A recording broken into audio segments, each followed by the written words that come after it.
Hello and welcome. Our reading for this Sunday is taken from Exodus. It's chapter 14, beginning at verse 10.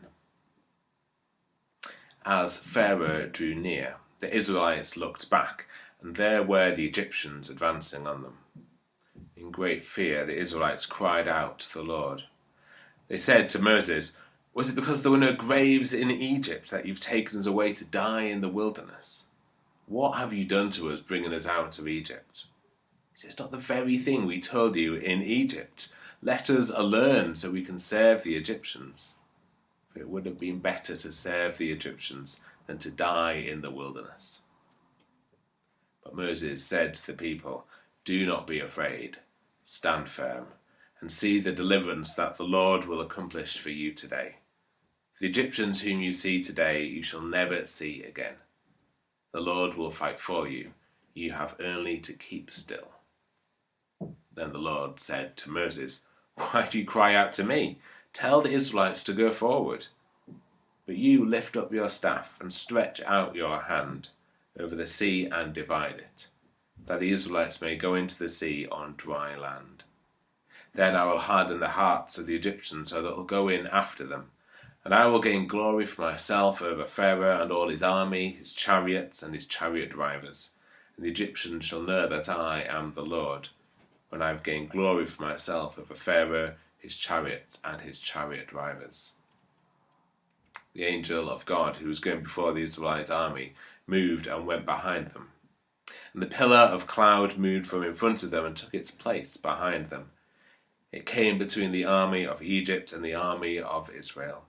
And so the cloud was there with the darkness, and it lit up the night.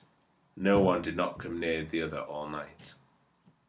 Then Moses stretched out his hand over the sea. The Lord drove the sea back by a strong east wind all night, turned the sea into dry land, and the waters were divided. The Israelites went into the sea on dry ground, the waters forming a wall for them on their right and on their left. The Egyptians pursued and went into the sea after them, all of Pharaoh's horses, his chariots, and his chariot drivers.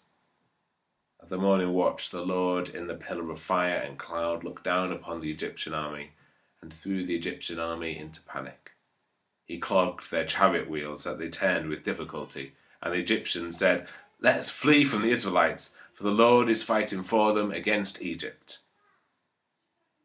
Then the Lord said to Moses, "Stretch out your hand over the sea, so that the waters may come back upon the Egyptians, upon their chariots and chariot drivers."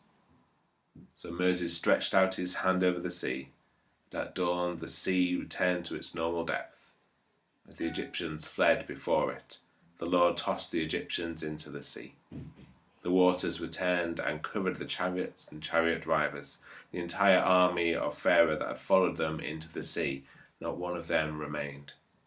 The Israelites walked on dry ground through the sea, the waters forming a wall for them on their right, on their left.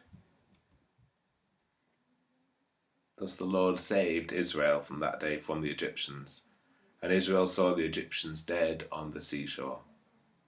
Israel saw the great work that the Lord did against the Egyptians, so the people feared the Lord and believed in the Lord and his servant Moses.